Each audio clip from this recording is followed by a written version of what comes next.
The UK government has announced plans for lifting its third lockdown, with Prime Minister Boris Johnson saying he's optimistic that restrictions in England will be eased by the summer holidays. But with restaurants still a couple of months from reopening, some people are discovering a taste for the finer things in life at home. Venues with Michelin stars are serving up meal kits for customers to prepare themselves. For many restaurants, it's a much-needed revenue stream as the UK's $50 billion industry reels from the pandemic. Natalie Powell has the details. Club Gascon's head chef, Pascal Osinac, is preparing today's meals. But this Michelin-starred food is being made to go. In response to the pandemic lockdowns and restrictions, the restaurant has had to adapt its business and is now offering a menu which customers need to finish preparing at home. Where you have no resident, no tourism, people which are still working are working not in this area but from home in residential area. So the only way is to survive is to do a bit of takeaways. For around $70, customers can get a three-course fine dining meal delivered to their doorstep. But like many restaurants, this one says it's doing it to stay relevant rather than turn a profit. It generates some money, but this money at the end of the day, it's to pay all the expenses, because it's to pay the furlough, it's to pay what is the need of this kind of surviving the business.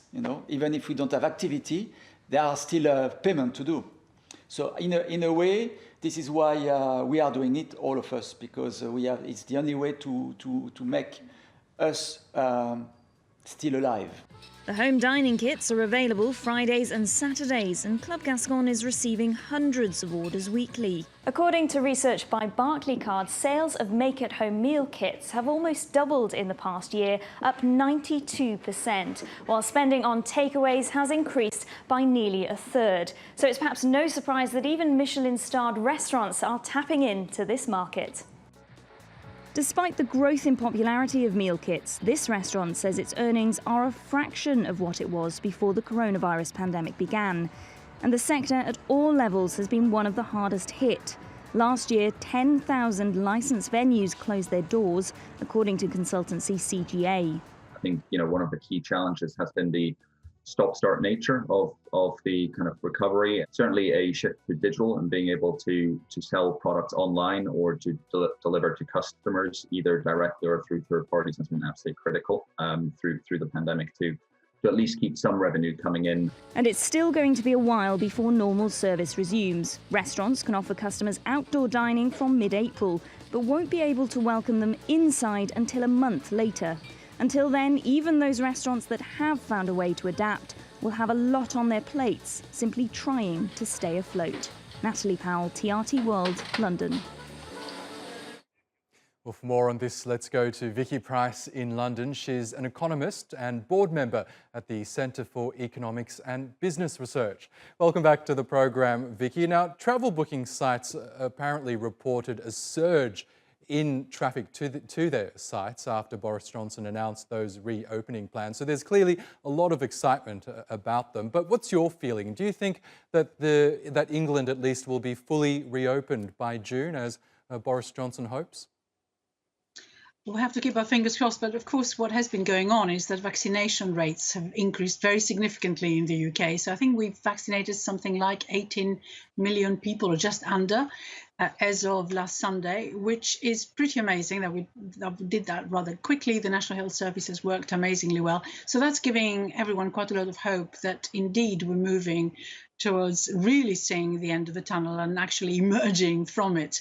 Whether it will all be completely and fully open by June, of course, depends on what's happened to a number of indicators that the government is going to be looking at, including, of course, infection rates, hospitalizations, deaths, and what the reproduction rate is across the economy. So we've got to see how it develops. And they did say that they're going to have 5 weeks in between the various stages of opening up, so we can see how each stage is affecting those indicators we'll be looking at. But yes, there shouldn't really be a reason for not opening given the extent of vaccinations that are taking place. Now, in terms of traveling, you mentioned everyone is booking to go to warm places, especially after a very cold spell we had here in the UK in the last week or so. But of course, it all depends on what happens in other countries. Will they have us? Who knows? Yes, and as you mentioned, the UK has had a largely successful vaccine rollout. In fact, it was the first Western country to begin distributing those injections when it did back in December. What part has that played in the government's ability to, I guess, be more upbeat about these reopening plans? Did it actually turn out to be the silver bullet that many had hoped for? I think it is turning out to be that. But of course, we've still had to go through lockdowns. So you need to just try and extract, if you like, the impact of the lockdowns on the fall in the cases, which are still quite high in terms of numbers by comparison to where we were last summer. But at least they've been coming down very significantly. So we've had a series of those lockdowns. They've been quite strict, in fact.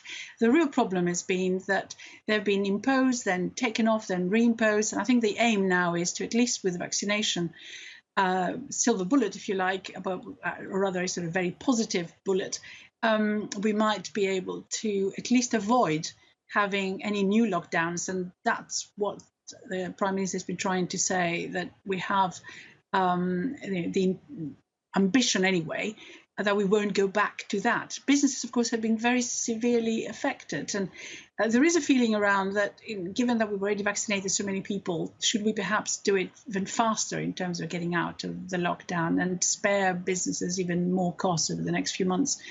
Well, the scientists obviously say differently, but we'll see. I think there is a possibility that we might relax some of those restrictions even earlier at the various stages, if indeed the vaccine rollout and the impact it seems to have very beneficial in terms of hospitalizations really proves to continue over the next few months. Let's talk more about the impact on the economy, because under the government's plans, pubs, restaurants, retail shops and gyms in England will remain closed for at least another month. In the scheme of things, it's not a long time, and it does offer those business owners some light at the end of this very long tunnel. What impact will these reopening plans have on the UK economy more broadly? They're probably going more slowly than quite a lot of the people in the retail sector and also in the entertainment and hospitality sector would like to see, frankly. And given that quite a lot of them claim to have been really COVID, not just free, but also having instituted all sorts of changes in the way they run their businesses to ensure there is as little infection spread as possible, I think they feel quite aggrieved. There have been some packages to help them. But of course, those packages will need to carry on for longer. The reality is that the economy this quarter is going to see a reduction in GDP, a fall in GDP. It managed to avoid it in the previous quarter. The speed of opening up will impact on what happens in the next quarter, but a lot of sectors will continue to need support. And even when the restrictions are lifted, many firms will have emerged with a lot of debt and with no business for such a long period of time. And making up for lost ground is going to be difficult, and the support that they will need to continue, I think, for considerably longer. Okay, Vicky Pryce from the Centre for Economics and Business Research, thank you again for joining us on the program.